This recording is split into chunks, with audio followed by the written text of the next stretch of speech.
And voila, tree number one. You have to excuse the audio on this because I forgot my microphones. But this is the other end of the garden where I've just dug that up from. Obviously trees in pots aren't happy. We've got a bush there. I think that's red currants. We've got a cage there. It's got those things in it. That's going to be vegetables. But here, finally decided we want to move some of the trees down. So we're going to have that one there, another one in the corner, and then probably one at the front. And then see what else we can put around it, and then that connects. If we come in here with what's going on here, which is similar. You've got the patio, you've got the lawn, and then here you've got apples, cherries, pears. I can't remember what I put in. And then hopefully clear a lot of the crap out of that bit over there.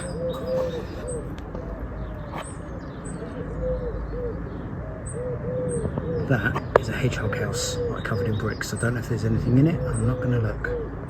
We can get all the crap out of there. And then the garden next to it as well, over there that you can't really see, is also a wildlife haven with various fruit trees in it.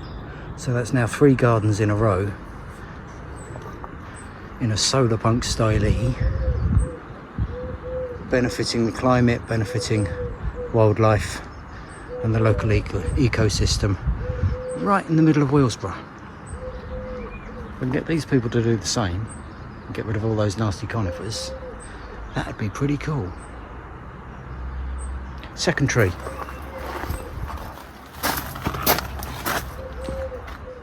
I've also pulled these out. These are currants. One of them is only just alive, and the other one I'm pretty sure is dead. But do you know what? I'm going to take it over the food forest, stick it in the ground, see what happens. At least give it one last chance at life. So I'll be doing that later on.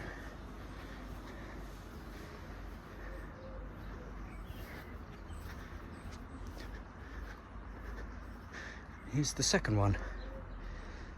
So let's get that out.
This is a no-dig garden. We had vegetables in it last year and the year before and the year before that. We dug it all over, as you do, and then we added compost and manure and wood chips and all sorts. When I did the weeding, I did it with a hoe, just left the weeds to rot. So it's not been dug over for a couple of years, and I've just thrown the spade in there, and that is really good quality loose soil, so it's not compacted, even though we've been walking on it for 2 years and it's been raining and all sorts. Because if you do no dig, organic no dig, all the bugs and beasties are in there turning the soil over for you. You can see that's worm castings.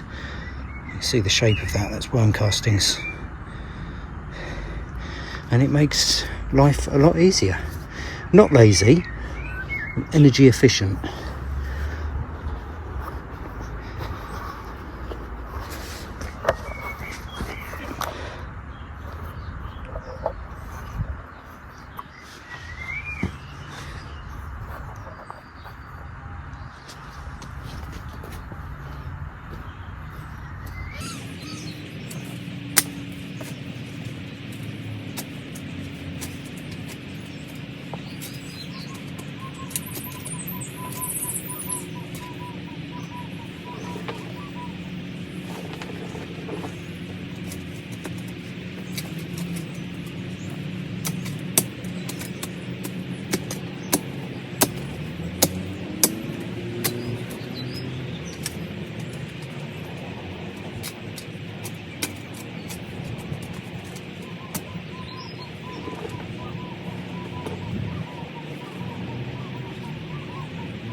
As I've said in other videos, Solarpunk to me is not about writing nice stories or drawing nice pictures and chatting on the internet. It's about actually getting out there and doing what needs to be done to get us through the next century or two. And this, I am very pleased with, is a micro food forest. We've got tree there, shrubs in the middle, garlic and potatoes underneath because they just happen to grow there. That's what was there before. That's a currant bush. We've got a tree here, we've got a tree here, and then we've got the runner beans there. The runner beans are roughly north, so they're not going to be shading, and that shed won't be shading either. And I am very pleased with that.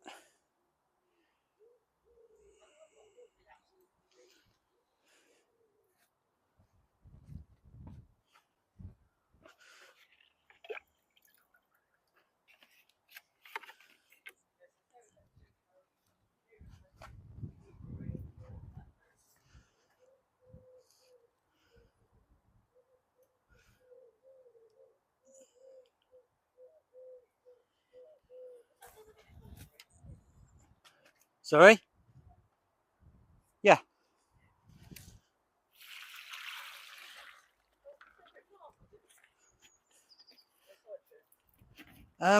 Separate, I think, self-seeded. I was going to take it next door, actually, if that's okay.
compost in there for it because it's not happy.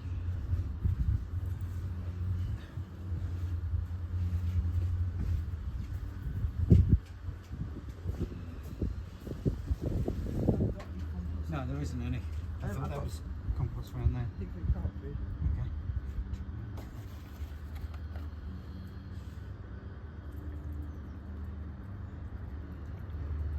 That's one thing I've got to all drink, some compost. Well, hopefully, by next year you won't have to.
We had to build a pond up for us.